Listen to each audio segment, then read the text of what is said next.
ಒಂದಿಷ್ಟು ಭಗವಂತನ ಅಸ್ತಿತ್ವ, ಸ್ವರೂಪ, ಆ ಒಂದು ವಿಚಾರವನ್ನು ಇವತ್ತಿನ ದಿನ ನೋಡೋಣ.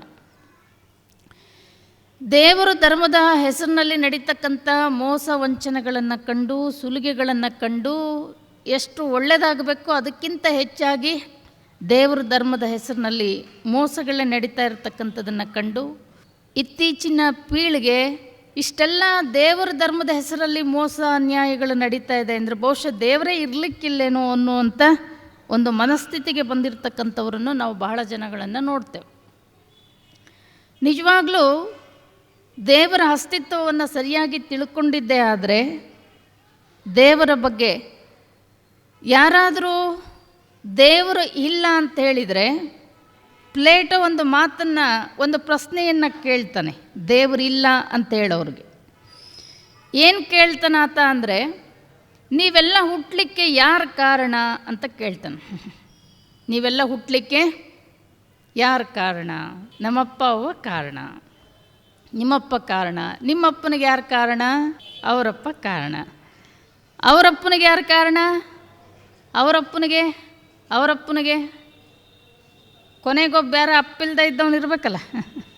ನಿಮ್ಮಪ್ಪನಿಗೆ ಅವರಪ್ಪ, ಅವರಪ್ಪನಿಗೆ ಅವರಪ್ಪ, ಅವರಪ್ಪನಿಗೆ ಅವರಪ್ಪ ಅಂತ ಕಾರ್ಯ ಕಾರಣದ ಪರಂಪರೆಯನ್ನು ಇಟ್ಕೊಂಡು ಹೋದಾಗ ತನಗೊಬ್ಬ ಅಪ್ಪನಿಲ್ಲದೆ ತಾನೆಲ್ಲರಿಗೂ ಅಪ್ಪನಾಗಿರುವಂಥ ಯಾವುದೋ ಶಕ್ತಿ ಈ ಜಗತ್ತಿನಲ್ಲಿ ಇರಬೇಕು. ಹೌದಾ?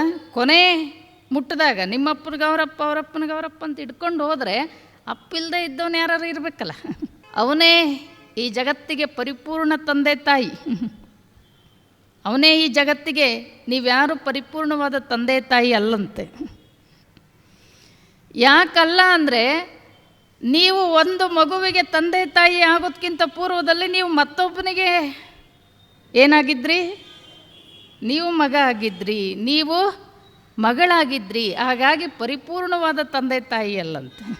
ಯಾರು ಪರಿಪೂರ್ಣವಾದ ತಂದೆ ತಾಯಿ ಅಂದರೆ ಅದಕ್ಕೆ ಬಸವಣ್ಣ ಹೇಳಿದ್ದು, ತಂದೆ ನೀನು, ತಾಯಿ ನೀನು, ಬಂಧು ನೀನು, ಬಳಗ ನೀನು, ಎನಗೆ ನೀನಲ್ಲದೆ ಮತ್ತಾರೂ ಇಲ್ಲ ಕೂಡಲ ಸಂಗಮ ದೇವ. ಅವನೇ ಪರಿಪೂರ್ಣವಾದ ತಂದೆ ತಾಯಿ. ಅವನೇ ತನಗೊಬ್ಬ ಅಪ್ಪನಿಲ್ಲದೆ ತಾನೆಲ್ಲರಿಗೂ ಅಪ್ಪನಾಗಿರ್ತಕ್ಕಂಥ ವ್ಯಕ್ತಿ. ತನಗೊಂದು ಆಧಾರ ಇಲ್ಲದೆ ತಾನೆಲ್ಲರಿಗೂ ಆಧಾರವಾಗಿರುವಂಥ ವ್ಯಕ್ತಿ. ಹುಟ್ಟು ಸಾವುಗಳಲ್ಲಿ ನಮ್ಮನ್ನೆಲ್ಲ ಚಕ್ರದಲ್ಲಿ ತಿರುಗಿಸಿ ತಾನು ತಿರುಗದೇ ಇರತಕ್ಕಂಥ ವ್ಯಕ್ತಿ. ಆ ವ್ಯಕ್ತಿಗೆ ನಾವು ದೇವರು ಅಂತ ಕರೆದ್ವಿ. ಯಾಕೆ ದೇವರು ಅಂತ ಕರೆದ್ವಿ ಅಂದರೆ, ಅಂದರೆ ದೇಹ ಇಲ್ಲದೆ ಇದ್ದವನು ಅಂತ.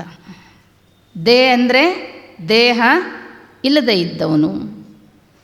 ವಾ ಅಂದರೆ ವರ್ಣ ಇಲ್ಲದೆ ಇದ್ದವನು. ರು ಅಂದರೆ ರೂಪ ಇಲ್ಲದೆ ಇದ್ದವನು. ವರ್ಣವಿಲ್ಲದ, ದೇಹವಿಲ್ಲದ, ರೂಪವಿಲ್ಲದ ಭಗವಂತ. ಆತ ನಿರಾಕಾರ, ನಿರಂಜನ, ಸರ್ವವ್ಯಾಪಿ, ಸರ್ವಶಕ್ತ. ಇನ್ನೂ ಮತ್ತೊಂದಿಷ್ಟು ದೇವರಿಲ್ಲ ಅಂತ ಹೇಳಿದರೆ ಅಕ್ಕ ಮಹಾದೇವಿ ಕೇಳ್ತಾಳೆ. ದೇವರು ಇಲ್ಲ ಅನ್ನೋರಿಗೆ ಅಕ್ಕ ಕೇಳ್ತಾಳೆ, ಈಳೆ ನಿಂಬೆ ಮಾವು ಮಾದಲಕ್ಕೆ ಉಳಿ ನೀರ ನೆರೆದವರಾರು. ಈಳೆ ನಿಂಬೆ ಮಾವು ಮಾದಲಕ್ಕೆ ಉಳಿ ನೀರ ನೆರೆದವರಾರು.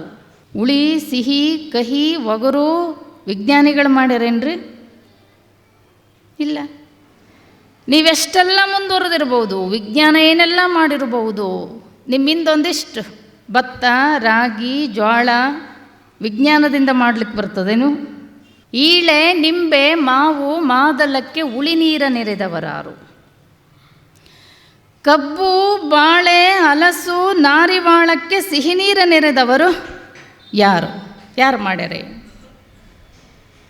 ಒಂದೇ ನೆಲ, ಒಂದೇ ಜಲ, ಒಂದೇ ಸೂರ್ಯನ ಕಿರಣ, ಒಂದೇ ಗೊಬ್ಬರ, ಒಂದೇ ಮಣ್ಣು. ಒಂದು ಗಿಡದಲ್ಲಿ ಹುಳಿ, ಒಂದು ಗಿಡದಲ್ಲಿ ಸಿಹಿ, ಒಂದರಲ್ಲಿ ಕಹಿ, ಒಂದರಲ್ಲಿ ಹೊಗರು, ಒಂದರಲ್ಲಿ ವಿಷ. ಯಾರು ಮಾಡ್ಯಾರ ಇದನ್ನು?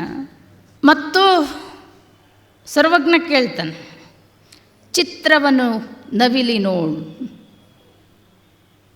ಚಿತ್ರವನ್ನು ಯಾರಾದರೂ ದೇವರಿಲ್ಲ ಅನ್ನೋರಿಗೆ ಸರ್ವಜ್ಞ ಕೇಳ್ತಾನೆ, ಚಿತ್ರವನು ನವಿಲಿ ನೋಳು, ವಿಚಿತ್ರವನು ಗಗನದೋಳು, ಪತ್ರೆ ಕುಸುಮದೋಳು ವಿವಿಧ ವರ್ಣವನು, ತುಂಬಿದವರಾರೋ ಸರ್ವಜ್ಞ. ಒಬ್ಬ ಹೆಣ್ಣುಮಗಳು ನೀವೆಷ್ಟೇ ಶೃಂಗಾರ ಮಾಡಿಕೊಂಡ್ರು ಬಹುಶಃ ನವಿಲಿನಷ್ಟು ಸುಂದರವಾಗಿ ಕಾಣಲಿಕ್ಕೆ ಸಾಧ್ಯ ಇಲ್ಲ. ನಮ್ಮ ರಾಷ್ಟ್ರದ ಸುಂದರ ಪಕ್ಷಿ ಯಾವುದು? ನವಿಲು. ಆ ನವಿಲಿನ ಚಿತ್ರ, ವರ್ಣ, ವಿನ್ಯಾಸ, ಆ ಸೌಂದರ್ಯ ನವಿಲಿಗೆ ಕೊಟ್ಟವ್ರು ಯಾರು? ವಿಜ್ಞಾನಿಗಳು ಕೊಟ್ಟರೇನು? ಚಿತ್ರವನ್ನು ನವಿಲಿ ನೋಳು, ವಿಚಿತ್ರವನ್ನು ಗಗನದೋಳು. ಆಕಾಶ ಕಣ್ಣೆತ್ತಿ ನೋಡಿರಿ, ಏನು ಅದ್ಭುತ! ಯಾವ ವಿಜ್ಞಾನಿಗಳಿಗೂ ಎಟಕಲಿಕ್ಕೆ ಎಷ್ಟು ನಕ್ಷತ್ರಗಳು, ಸೂರ್ಯ, ಚಂದ್ರ, ಏನು ಅದ್ಭುತ!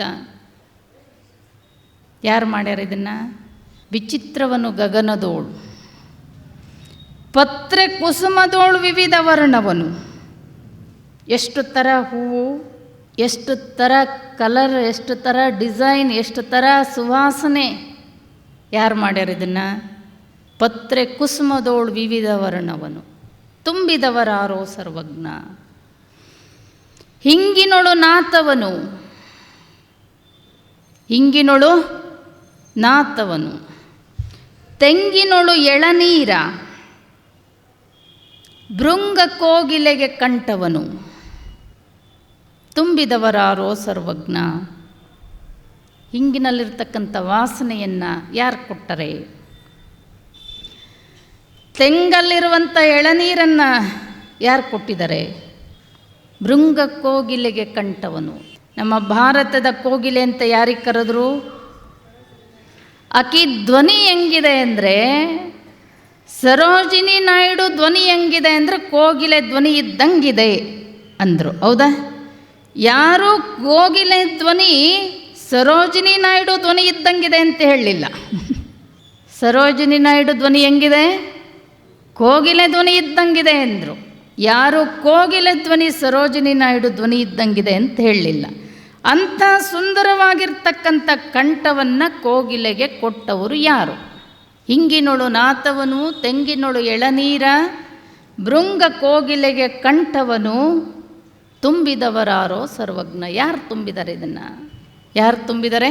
ಭಗವಂತ. ನಾವು ನಮಗೆ ಎಟುಕೋದಿಲ್ಲ. ಈ ಜಗತ್ತು ಸ್ವಲ್ಪ ಸುಮ್ಮನಂಗೆ ವಿಚಾರ ಮಾಡಿರಿ. ನೀವು ಏನು ಅದ್ಭುತ ಇದೆ ಅಂತೇಳಿದರೆ ನಮ್ಮ ಶರೀರನೇ ವಿಚಾರ ಮಾಡಿಕೊಳ್ಳ್ರಿ ನೀವು. ನಾವೆಲ್ಲ ಸಣ್ಣವರಿದ್ದಾಗ ವಿಚಾರ ಮಾಡ್ತಿದ್ವಿ, ನೀವು ವಿಚಾರ ಮಾಡಿರೋ ಇಲ್ಲೋ ಗೊತ್ತಿಲ್ಲ. ಮೂಗಿಲ್ಲೇ ಇರಬೇಕೆ, ಆಗಿ ಕಣ್ಯಾಕಿಲ್ಲೇ ಇರಬೇಕಿತ್ತು. ಬೇರೆ ಬೇರೆ ಜಾಗದಲ್ಲಿ ಇದ್ದಿದ್ರೆ ಹೆಂಗೆ ಕಾಣುತ್ತಿದ್ದ ಮನುಷ್ಯ? ನಮ್ಮ ಶರೀರದಲ್ಲಿ ಒಂದಿಷ್ಟು ಉಗುರು ಬೆಳೀತವೆ, ಕೂದಲ ಬೆಳೀತವೆ, ಹಂಗೆ ಒಂದಿಷ್ಟು ಮೂಗು ಹಲ್ಲು ಬೆಳೆದಿದ್ದರೆ ಹೆಂಗೆ ಕಾಣ್ತಿದ್ದ? ಇಡೀ ಜಗತ್ತಿನಲ್ಲಿ ಭಗವಂತನ ಸೃಷ್ಟಿ ಎಷ್ಟು ವಂಡರ್ ಅಂದರೆ, ಎಷ್ಟಿದೆ ಜಗತ್ತಿನಲ್ಲಿ? 700 ಕೋಟಿ ಅಂತಿಟ್ಕೊರು. ಒಂದು 350 ಕೋಟಿ ಮಹಿಳೆಯರು, ಒಂದು 350 ಕೋಟಿ ಪುರುಷರು. ಒಬ್ರಿದ್ದಂಗೆ ಒಬ್ಬರಿಲ್ಲ. ಯಾವುದರಲ್ಲಾದರೂ ವ್ಯತ್ಯಾಸ ಇದೆ, ಸಣ್ಣ ಪುಟ್ಟ ಆದರೂ ವ್ಯತ್ಯಾಸಗಳಿದೆ. ಒಂದು ವೇಳೆ ಭಗವಂತನ ಸೃಷ್ಟಿಯಲ್ಲಿ 350 ಕೋಟಿ ಹೆಣ್ಣು ಮಕ್ಕಳೆಲ್ಲ ಒಂದೇ ಥರ ಇದ್ದು, 350 ಕೋಟಿ ಪುರುಷರೆಲ್ಲ ಒಂದೇ ಥರ ಇದ್ದಿದ್ರೆ ಯಾರ ಗಂಡ, ಯಾರ ಮಕ್ಕಳು, ಯಾರ ಹೆಂಡತಿ ಏನಾಗ್ಬೋದಿತ್ತು ಬಹುಶಃ ಈ ಜಗತ್ತು. ಏನು ಅದ್ಭುತ ಸೃಷ್ಟಿ ಇದು ಅಂದರೆ, ಅಂಥ ಅದ್ಭುತವಾಗಿರ್ತಕ್ಕಂಥ ಸೃಷ್ಟಿ. ಸ್ವಲ್ಪ ಏನಾದರೂ ಏರುಪೇರು ಆದರೂ ಬಹುಶಃ ನಾವು ದೇವರಲ್ಲೂ ತಪ್ಪು ಕಂಡುಹಿಡಿತೀವಿ.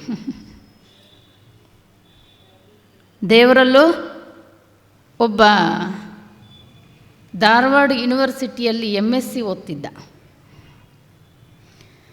ಹಿಂಗೆ ಒಂದು ಹಬ್ಬ, ಅವನ ಊರು ಹೇಗಿತ್ತು ಅಂದರೆ, ನಮ್ಮ ಕಾರವಾರ ಜಿಲ್ಲೆ ಬಂದರೆ ನೀವು ಇವತ್ತು ಎಷ್ಟೋ ಊರುಗಳಿಗೆ ಬಸ್ಗಳು ಬರೋದಿಲ್ಲ, ನಡ್ಕೊಂಡು ಹೋಗಬೇಕು. ಇನ್ನೂ ಕೆಲವು ಗ್ರಾಮಗಳಿಗೆ ಲೈಟ್ ಇಲ್ಲ ಇವತ್ತು ಕೂಡ. ಈಗ ನಮ್ಮ ಅತ್ತಿವೇರಿ, ನಾವು ಮಠ ಮಾಡಿರ್ತಕ್ಕಂಥ ಅತ್ತಿವೇರಿ ಬಸ್ ಬರೋದಿಲ್ಲ. ಒಂದು 4 ಕಿಲೋಮೀಟ್ರ್ ದೂರ ಬಸ್ ಬರೋದಿಲ್ಲ. ಅಂಥ ಊರಿಂದ ಅವನು ಹೋಗಿ ಧಾರವಾಡ ಯೂನಿವರ್ಸಿಟಿಯಲ್ಲಿ MSc ಓದ್ತಾ ಇದ್ದ. ಅವನಿಗೆ ಊರಲ್ಲಿ ಜಾತ್ರೆ ಹಬ್ಬ, ಊರಿಗೆ ಬರಬೇಕು ಅಂತ ಬಂದ. ಒಂದು 2 ಕಿಲೋಮೀಟ್ರ್ ನಡೆದಿದ್ದ. ಬಸ್ ಬರೋದಿಲ್ಲ, ನಡ್ಕೊಂಡು ಬರಬೇಕು. ಬಿಸಿಲಿತ್ತು, ಮಧ್ಯಾಹ್ನ, ಬಾಯಾರಿಕೆ ಆಯಿತು. ಈಗಿನ ಹುಡುಗರು ಶಕ್ತಿ ಗೊತ್ತಲ್ಲ ನಿಮಗೆ, ಸಣ್ಣ ವಯಸ್ಸಿಗೆ ಎಲ್ಲ ಚಟಗಳು ಗಂಟು ಬಿದ್ದಿರ್ತವೆ. ದೊಡ್ಡಪ್ಪವರು ಇಡೀ ಜೀವನದ ತುಂಬ ನಿಮ್ಮ ಯಾವ ಹಣ ಕಾಸು ನನ್ನ ಜೋಳಿಗೆಗೆ ಹಾಕಬೇಡ್ರಿ, ನಿಮ್ಮ ದುಶ್ಚಟಗಳನ್ನು ಹಾಕ್ರಿ. ಯಾಕೆಂದರೆ ಮಾನವ ಜನ್ಮ ದೊಡ್ಡದು, ಹಾಳು ಮಾಡಬೇಡಿ ಹುಚ್ಚಪ್ಪಗಳಿರ. ಇದು ಕೂಡಲ ಸಂಗಮ ದೇವರ ಒಲಿಸ ಬಂದ ಪ್ರಸಾದ ಕಾಯ. ಇದರಲ್ಲಿ ಏನು ತುಂಬಬೇಕು ಅಂತ ಪ್ರಜ್ಞೆ ಇರಬೇಕು, ಏನೇನೋ ತುಂಬೋದಲ್ಲ ಇದರಲ್ಲಿ. ಹಾಗಾಗಿ ಈ ಹುಡುಗ ಒಂದಿಷ್ಟು ಇದ್ದ, ಹಿಂಗೆ ಒಂದು 2 ಕಿಲೋಮೀಟ್ರ್ ನಡ್ಕೊಂಡು ಬಂದಿದ್ದ. ಸುಸ್ತಾಗಿತ್ತು, ಬಾಯಾರಿಕೆ ಆಯಿತು. ಅಕ್ಕಪಕ್ಕ ನೋಡ್ದ, ಪಕ್ಕದಲ್ಲೊಂದು ತೋಟ ಇತ್ತು, ತೋಟದಲ್ಲೊಂದು ಬಾವಿ ಇತ್ತು. ಬಂದ, ಬಾವಿ ಇಳಿದ, ನೀರು ಕುಡ್ದ, ಮೇಲೆ ಬಂದ. ಒಂದಿಷ್ಟು ಸುಧಾರಿಸ್ಕೋಬೇಕು ಅಂತ ಅನ್ನಿಸ್ತು ಅವನಿಗೆ. ಮೇಲೊಂದು ಆಲದ ಮರ ಇತ್ತು, ಬಾವಿ ದಂಡೆಗೆ ಒಂದು ಆಲದ ಮರ ಇತ್ತು. ಆಲದ ಮರದ ಕೆಳಗೆ ಕುಂತ. ಆ ತೋಟದವ್ರು ಏನು ಮಾಡಿದ್ರು ಅಂದರೆ, ಬಾವಿ ಪಕ್ಕದಲ್ಲಿ ಒಂದು ಕುಂಬಳಕಾಯಿ ಬಳ್ಳಿ ಹಾಕಿದ್ರು. ಆ ಬಳ್ಳಿಗೆ ಸುಮಾರು 16 ಇಷ್ಟಿಷ್ಟು ದಪ್ಪ ಕುಂಬಳಕಾಯಿ ಬಿಟ್ಟಿದ್ದು. ಮರದ ಮ್ಯಾಲೆ ನೋಡ್ದ, ಇಷ್ಟಿಷ್ಟೇ ಆಲದ ಕಾಯಿ ಬಿಟ್ಟಿದ್ದು. ಅವ ಅಂದ, ಈ ದೇವರಿಗೊಂಚೂರು ಬುದ್ಧಿ ಇಲ್ಲ ಅಂದವ. ಈ ದೇವರಿಗೆ ಒಂದಿಷ್ಟು ಬುದ್ಧಿ ಇಲ್ಲ, ನಮಗಿರೋ ಅಷ್ಟು ನಾಲೆಡ್ಜು ಅವನಿಗಿಲ್ಲ. ಇಷ್ಟು ಸಣ್ಣ ಬಳ್ಳಿಗೆ ಇಟ್ಟು ದಪ್ಪ ಕಾಯಿ ಕೊಟ್ಟನೆ, ಇಷ್ಟು ದೊಡ್ಡ ಮರಕ್ಕೆ ಇಷ್ಟು ಸಣ್ಣ ಸಣ್ಣ ಕಾಯಿ ಕೊಟ್ಟನೆ. ಇಷ್ಟು ತಿಳುವಳಿಕೆ ಇಲ್ಲದೆ, ಇಷ್ಟು ನಾಲೆಡ್ಜ್ ಇಲ್ಲ ಇರ್ತಕ್ಕಂಥ ಆ ದೇವ್ರನ್ನ ಯಾಕೆ ಪೂಜೆ ಮಾಡಬೇಕು ಅನ್ನಿಸ್ತವನಿಗೆ. ನಮಗಿಷ್ಟಷ್ಟು ಪ್ರಜ್ಞೆ ಇವನಿಗಿಲ್ಲ ಅಂದರೆ, ಇನ್ನು ಮೇಲೆ ಅವನನ್ನು ಅಂದವ ಯಾರು, MSc ಜಾಣ. ಆಮೇಲೆ ನಡೆದು ಬಂದಿತ್ತ, ಸುಸ್ತಾಗಿತ್ತು. ಒಂದಿಷ್ಟು ತಣ್ಣಗೆ ನೀರು ಕುಡಿದಿದ್ದ, ತಣ್ಣಗೆ ಸುಳಿಗಾಸೆ ಬೀಸ್ತಾ ಇತ್ತು. ಸ್ವಲ್ಪ ಹಂಗೆ ಜಂಪ್ ಹತ್ತತ್ತು ಅವನಿಗೆ. ಗಾಳಿಗೇನಾಯಿತು ಅಂದರೆ, ಒಂದು ಆಲದ ಕಾಯಿ ಕಿತ್ತು ಮೂಗಿನ ಮೇಲೆ ಬಿತ್ತು. ಎಚ್ಚರ ಆಗಿ ನೋಡ್ತಾನೆ, ಮೂಗಿನಲ್ಲಿ ಬಳಬಳ ರಕ್ತ ಬರ್ತಿತ್ತು. ಆವಾಗಂದ, ಭಗವಂತ ನಿನಗೆ ಶರಣು ಶರಣಾರ್ಥಿ ಕಣಯ್ಯ ಅಂದ. ನಾನು ಹೇಳಿದ ಪ್ರಕಾರ ಎಲ್ಲರೂ ಈಟಿಡ್ದಪ್ಪ ಕುಂಬಳಕಾಯಿ ಮರದ ಮೇಲಿದ್ದು, ಅದೇನಾದರೂ ಕಿತ್ಕೊಂಡು ಮೂಗಿನ ಮೇಲೆ ಬಿದ್ದಿದ್ರೆ ಏನಾಗ್ತಿತ್ತು? ಮೂಗು ಚಟ್ನಿ ಆಗೋಗ್ತಿತ್ತು. ಹಿಡಿಹಣ್ಣು ಕುಂಬಳಕ್ಕೆ, ಹಿಡಿಹಣ್ಣು ಕುಂಬಳಕ್ಕೆ, ಮಿಡಿಹಣ್ಣು ಆಲಕ್ಕೆ, ಅಡಿ ನೆರಳಲಿಪ್ಪ ಮೃಡನು ತಾ ಕೆಡದಂತೆ ಮಾಡಿಹನು ಸರ್ವಜ್ಞ. ಯಾಕೆ ಮಾಡ್ಯಾನ ದೇವ್ರಂಗೆ? ಸಣ್ಣ ಬಳ್ಳಿಗೆ ಇಷ್ಟಿಷ್ಟು ದಪ್ಪ ಯಾಕೆ ಕಾಯಿ ಕೊಟ್ಟನೆ? ಅಷ್ಟು ದೊಡ್ಡ ಮರಕ್ಕೆ ಇಷ್ಟಿಷ್ಟೇ ಆಲದ ಕಾಯಿ ಯಾಕೆ ಕೊಟ್ಟನ್ರಿ? ಅದರಲ್ಲಿ ಒಂದು ಉದ್ದೇಶ ಇದೆ. ಅದರಲ್ಲೇನಿದೆ? ಒಂದು ಉದ್ದೇಶ ಇದೆ. ಅಷ್ಟು ದೊಡ್ಡ ಮರಕ್ಕೆ ಇಷ್ಟಿಷ್ಟೇ ಕಾಯಿ ಕೊಡೋದ್ರಲ್ಲಿ, ಇಷ್ಟು ಸಣ್ಣ ಬಳ್ಳಿಗೆ ಅಷ್ಟಷ್ಟು ದಪ್ಪ ಕುಂಬಳಕಾಯಿ ಕೊಡೋದ್ರಲ್ಲಿ ಒಂದು ಉದ್ದೇಶ ಇದೆ. ಈ ಜಗತ್ತು ಏನು ಭಗವಂತನ ಸೃಷ್ಟಿ ಇದೆ, ಯಾವುದೂ ಉದ್ದೇಶ ಇಲ್ಲದೆ ನಡೀತಾ ಇಲ್ಲ. ಎಲ್ಲದರಲ್ಲೂ ಒಂದು ಉದ್ದೇಶ ಇದೆ. ನಮಗೆ ಅರ್ಥ ಆಗದೆ ಅವನನ್ನು ಬೈತೀವಿ ನಾವು.